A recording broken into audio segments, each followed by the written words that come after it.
እያለቀሳችሁ ያላችሁ እናቶች አላችሁ። ትግራይ ከዚህ በላይ መሸከም አትችልም።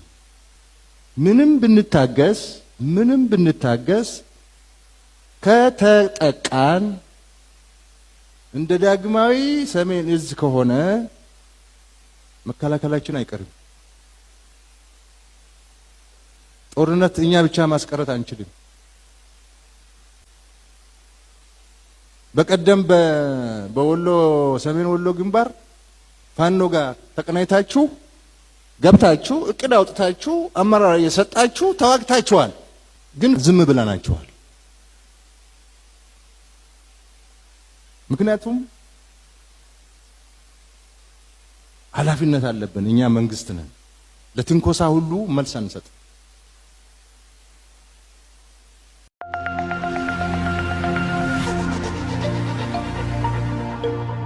ብዙዎችን የቤት ባለቤት ያደረገው ሜክሲኮ ዳውንታውን ሳይታችን ላይ ሙሉ ለሙሉ ሽያጭ በመጠናቀቁ አስቀድማችሁ ለገዛችሁ እንኳን ደስ አላችሁ እያልን እድሉ ላመለጣችሁና ለተቆጫችሁ ደግሞ አዲስ የምስራች ይዘንላችሁ መጥተናል። በመሃል ከተማ ጎተራ ላይ እጅግ ቅንጡ ከባለ 1 እስከ ባለ 3 መኝታ የመኖሪያ ቤቶችን በ5% ቅድመ ክፍያ ማለትም ባለ 1 መኝታ 360 ሺህ ብር፣ ባለ 2 መኝታ 600 ሺህ ብር፣ ባለ 3 መኝታ 798 ሺህ ብር ቅድመ ክፍያ የቤት ባለቤት ይሁን። እንዲሁም የንግድ ሱቆቻችን ላይ ከ5% እስከ 30% የሚሆን ታላቅ ቅናሽ ይዘን እየጠበቅናችሁ ነው። ያስተውሉ፣ ይህ ቅናሽ ቀድሞ ለሚመጡ ውስን ደንበኞች ስለሆነ ታች በምናስቀምጠው ቁጥር ላይ ደውሉልን። የኢትዮጵያ የውጭ ጉዳይ ሚኒስትር ሆኖ ደረቱን ነፍቶ በአደባባይ በውጭ ሀገር በአፍሪካ መድረክ በዓለም መድረክ ሚናገር የነበረው ያ ሰራዊት ስለነበረ ነው። አስከበረናቸዋል፣ ጠብቀናቸዋል። ሻዕቢያ ወረራ መጥቶ ሻዕቢያን አሸንፈን ከውድቀት ከሽንፈት አድነናቸዋል። እነሱ ናቸው ሲመሩን ሲያስተዳድሩን የነበሩ። የእነሱን ትእዛዝ ተቀበለን ነበረ ስንሰራ የነበረ። ሰሜን እዝ የእነሱ ግርማ ሞገስ ነው የነበረ። በአንድ ጊዜ እንደዚህ አድርገ የኢትዮጵያን ሕዝብ መክዳት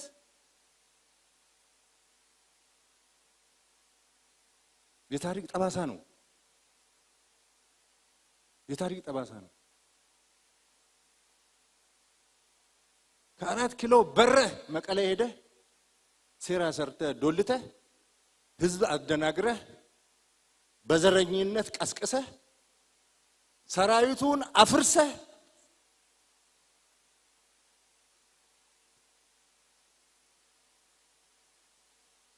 የመጨረሻው የዚህ ሀገር ምሽግ ሰሜን እዝ ነው ብለ ሰሜን እዝን ማፈራረስ በጣም ክህደት ነው።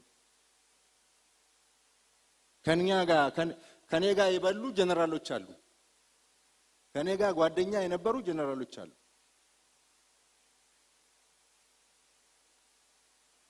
በክፉ ቀን ስንረዳዳ የነበሩ ጓደኞች አሉ። ኢትዮጵያን ለመጠበቅ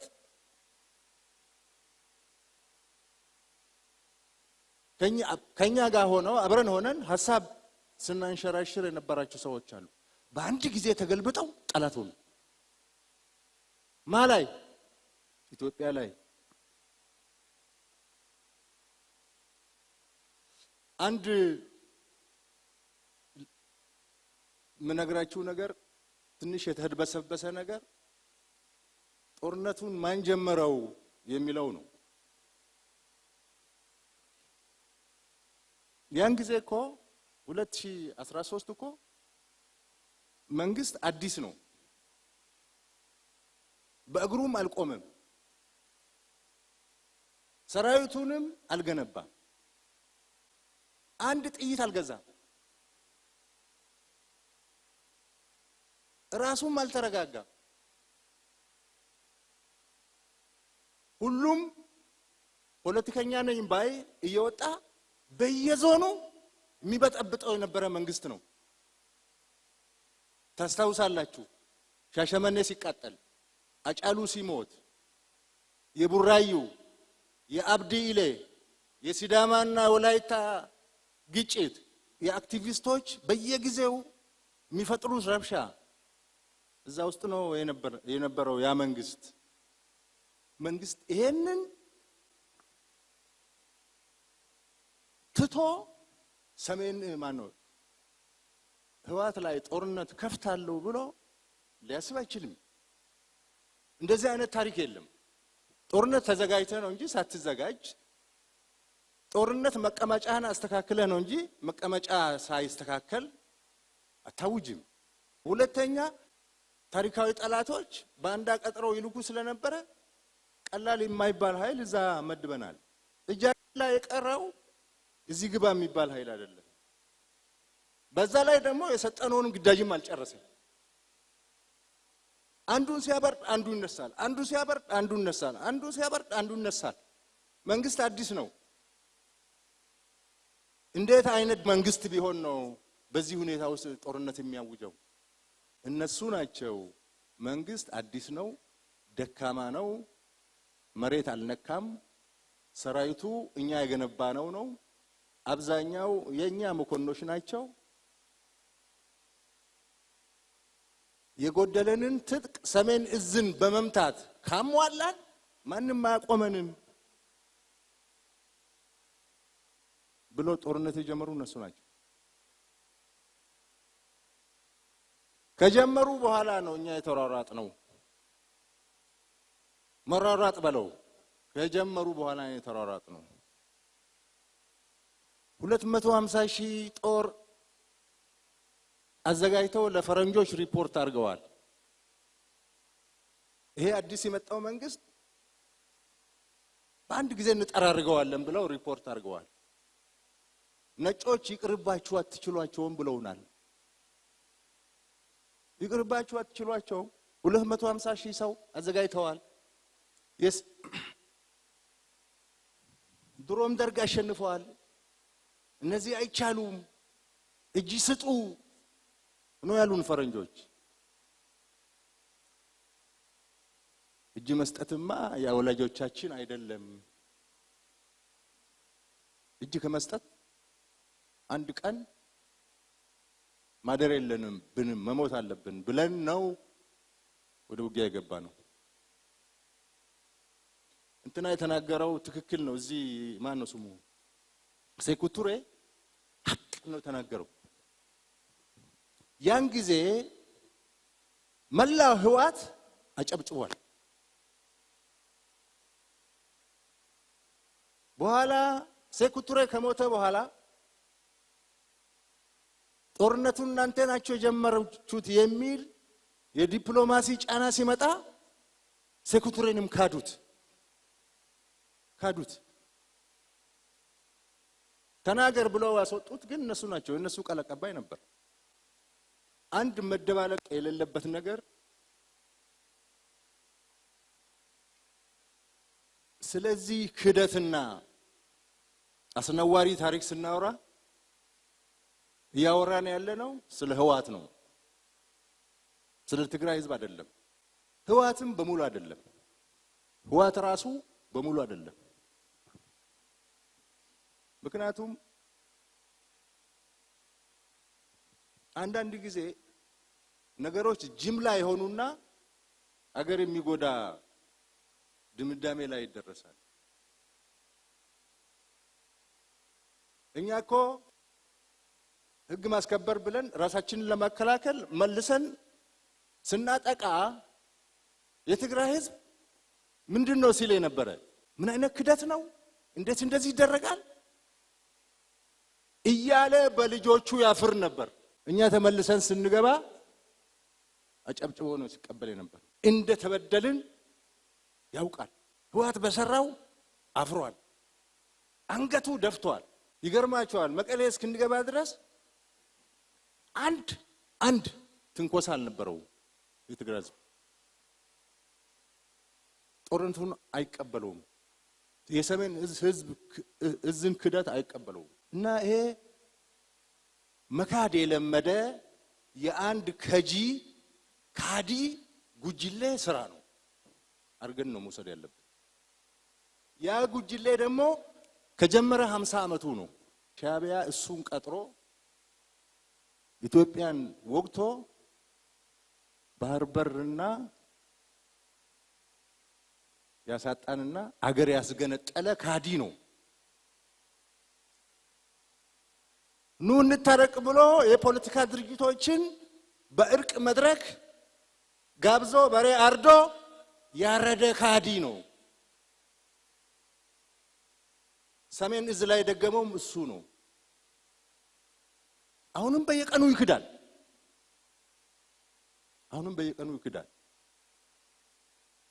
የሆነ ኢትዮጵያ ውስጥ የተፈጠረ የክደት መንፈስ የክደት ኃይል ነው። ይሄ ኃይል 2013 እንደዛ ፎክሮ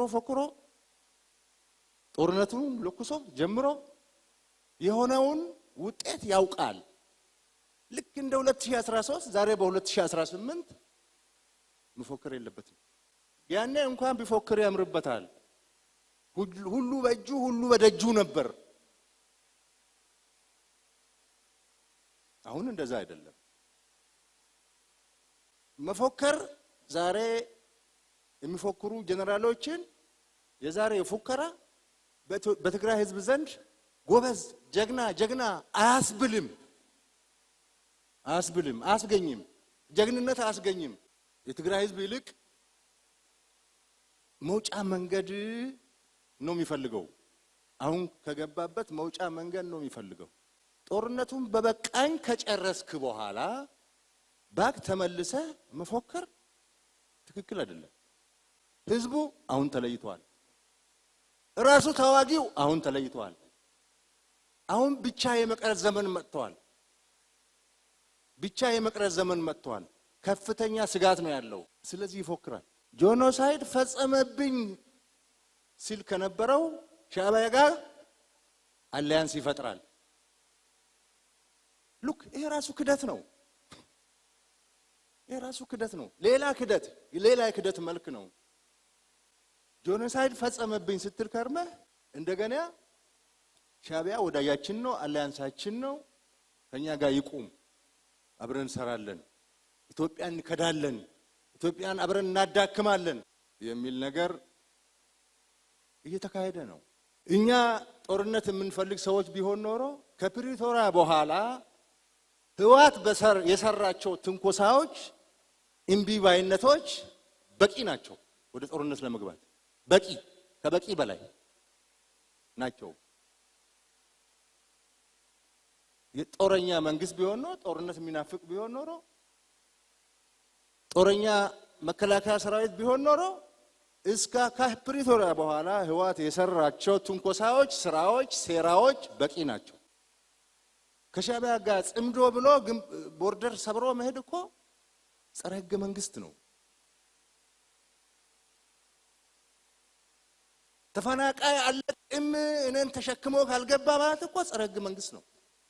ጸረ ፕሪቶሪያ ነው። ኃይል ማሰልጠን እኮ ጸረ ፕሪቶሪያ ነው። ዲዲአር ወጣ ወታደር መመለስ እኮ ጸረ ፕሪቶሪያ ነው። ፋኖ ጥይትና እቅድ ሰጥተህ ኢትዮጵያን እንዲበጠብጥ አማራ ክልል እንዲበጠበጥ መላክ እኮ ነው፣ ጸረ ፕሪቶሪያ ነው። ይሄ ሁሉ ግን እያየን ነው። ወደ ጦርነት ያልገባ ነው። ዳግም ያሁኑ እየሰሩ ያሉት ነገር ጉዳት አለው፣ ግን ጦርነት ሲመጣ ደግሞ የበለጠ ጉዳት ያመጣል ተብሎ ነው።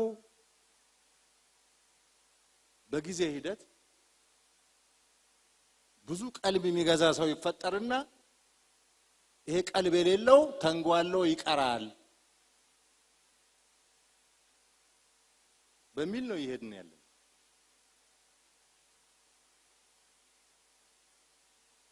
ስንት ክደት እንካዳለን። ኢትዮጵያ የአርበኞች ሀገር ነው። አርበኞች ናቸው አገር አቆይተው እዚህ ያደረሱት። መከላከያ ሰራዊት የአባቶቹን የአርበኝነት ነው የወረሰው። ለዚህ ነው ሁልጊዜ የሚያሸንፈው። የአርበኞች አገር ነው ስንል ገዢ ባህሪው ማለታችን ነው እንጂ ኢትዮጵያ ባንዳማ አላት። ቀላል የማይባል ባንዳ አላት። በየዘመኑ እሱ ነው የታየው። ጣሊያን ሲመጣ እሱ ነው የታየው።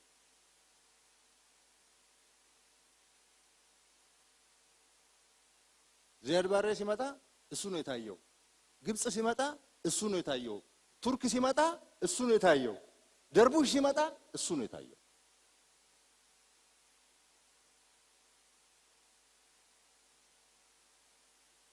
ያን ጊዜ መገናኛ ብዙሃን ኮሙኒኬሽን ቴክኖሎጂ ስላልነበረ በደንብ አይታወቅም።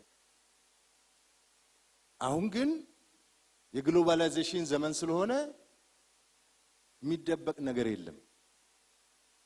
ስለሌለ ሲደበቅ የነበረ ባንዳ በገሃድ ወጣ። ደግሞ አፍሩም ሚዲያ ላይ ወጣው ባንዳነታቸውን በገሃድ ይናገራሉ። ብዙዎችን የቤት ባለቤት ያደረገው ሜክሲኮ ዳውንታውን ሳይታችን ላይ ሙሉ ለሙሉ ሽያጭ በመጠናቀቁ አስቀድማችሁ ለገዛችሁ እንኳን ደስ አላችሁ እያልን እድሉ ላመለጣችሁና ለፍቆቻችሁ ደግሞ አዲስ የምስራች ይዘንላችሁ መጥተናል። በመሀል ከተማ ጎተራ ላይ እጅግ ቅንጡ ከባለ 1 እስከ ባለ 3 መኝታ የመኖሪያ ቤቶችን በ5% ቅድመ ክፍያ ማለትም ባለ 1 መኝታ 360 ሺህ ብር፣ ባለ 2 መኝታ 600 ሺህ ብር፣ ባለ 3 መኝታ 798 ሺህ ብር ቅድመ ክፍያ የቤት ባለቤት ይሁን። እንዲሁም የንግድ ሱቆቻችን ላይ ከ5% እስከ 30% የሚሆን ታላቅ ቅናሽ ይዘን እየጠበቅናችሁ ነው። ያስተውሉ፣ ይህ ቅናሽ ቀድሞ ለሚመጡ ውስን ደንበኞች ስለሆነ ታች በምናስቀምጠው ቁጥር ላይ ደውሉልን። አፍሩም። ስለዚህ የሰሜን እዝ ጥቃት የባንዳ ስራ ነው፣ የክደት ስራ ነው፣ የታሪክ ጠባሳ ነው። የድሮ የነበሩ ባንዳዎች ዘመናዊ መገለጫ ነው። እንደዛ አድርገን እንውሰደው። ከህዝብ ጋር የሚገናኝ ነገር የለም። ከትግራይም ከራሱ ከህዋትም ብዙ ሰው ነገሩ የገባው በኋላ ነው። በፊት ኢሞሽናል ነበር፣ ስሜታዊ ነበር፣ በዘር ተቀስቅሶ ነበር። ሰው የገባው እየሰከነ የመጣው በኋላ ነው። የትግራይ አርሶ አደር ግን ከመጀመሪያው ነው አልተቀበለው። ቆላ ተንቤን ከገቡ በኋላ መረጃ የሚሰጠን የነበረ የትግራይ ህዝብ ነው። እናት ልጇን ወዳ ፈቅዳ ሰጠች የሚለው የህዋት ትርክት በጣም ውሸት ነው። የትግራይ እናት ልጄ ይሙትልኝ ብላ ሰታታቅም አስገድደው ነው የሚወስዱት። አንቺ የጀግና እናት፣ አንቺ የፈሪ እናት እያሉ ወጣቱን ቀሚስ ነው የምትመርጠው ወይ ሱሪ እያሉ እያሸማቀቁ እንደዚህ ነው ቅስቀሳቸው። እንዲህ አድርገው ነው የወሰዱት። እንዲህ አድርገው ነው ያስለቀሱት።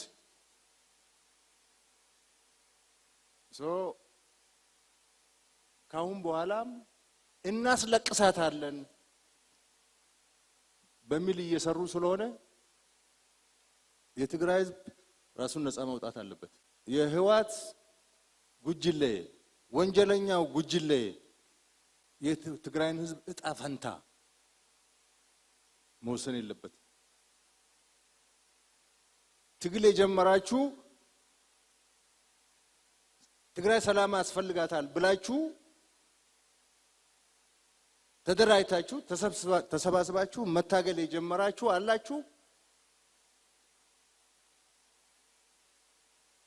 በህዋት መንገድ አንመራም ያላችሁ የትግራይ ወጣቶች አላችሁ። እያለቀሳችሁ ያላችሁ እናቶች አላችሁ። ትግራይ ከዚህ በላይ መሸከም አትችልም። ምንም ብንታገስ ከተጠቃን እንደ ዳግማዊ ሰሜን እዝ ከሆነ መከላከላችን አይቀርም። ጦርነት እኛ ብቻ ማስቀረት አንችልም። ኃላፊነት አለብን። እኛ መንግስት ነን። ለትንኮሳ ሁሉ መልስ አንሰጥ። ሞልቶ ከፈሰሰ ግን ምንም ማድረግ አንችልም። ስለዚህ ይሄ ታሪክ እንዳይደገም ሁሉ ጊዜ በየአመቱ ማስታወስ አለብን። ለሰራዊታችን ግንባታ መጠቀም አለብን። በተቻለ መጠን አገራችን የሰላም የልማት አገር እንዲሆን እንፈልጋለን። እኛ ጥያቄያችን አሁን አድጓል። ሲታፈን የነበረ ጥያቄ ወደ አደባባይ ወጥቷል። እያለማን ነው። ሰላም ለመምጣት መከላከያ ሰራዊት እየታገለ ነው። ሰላም መምጣቱ አይቀርም። አገር መልማቱ አይቀርም። ህዳሴም ተገድቧል። የቀረን ጥያቄ አለ። የቀረን ጥያቄ ደግሞ በትግል እናሳካዋለን። መከላከያ ሰራዊት የቆመው ለሰላም፣ ለልማት፣ ለብሔራዊ ጥቅም፣ ለኢትዮጵያ ብሔራዊ ጥቅም ነው የቆመው። ሌላ ዓላማ የለንም። መከላከያ ሰራዊት ፓርቲ አይደለም። ተወዳድሮ ስልጣን አይዝም። በጉልበትም ስልጣን አይዝም። እኛ ለስልጣን አይደለም እንዋጋው። እኛ ኢትዮጵያን ለማኖር ለማቆየት የሰጡንን አገር ለልጆቻችን ለማስተላለፍ ነው። የኢትዮጵያ ሕዝብም የመከላከያ ሰራዊት ወዳጆችም ይሄን ልትረዱልን ይገባል። አንቸኩልም። ጦርነት አንቀሰቅስም። ጦርነት አንፈልግም። በሰላማችን ላይ በልማታችን ላይ በብሔራዊ ጥቅማችን ላይ የመጣ ግን ከድንበር ያለፈ ግን መዋጋት አለብን። የተደራጀነውም የታጠቅነውም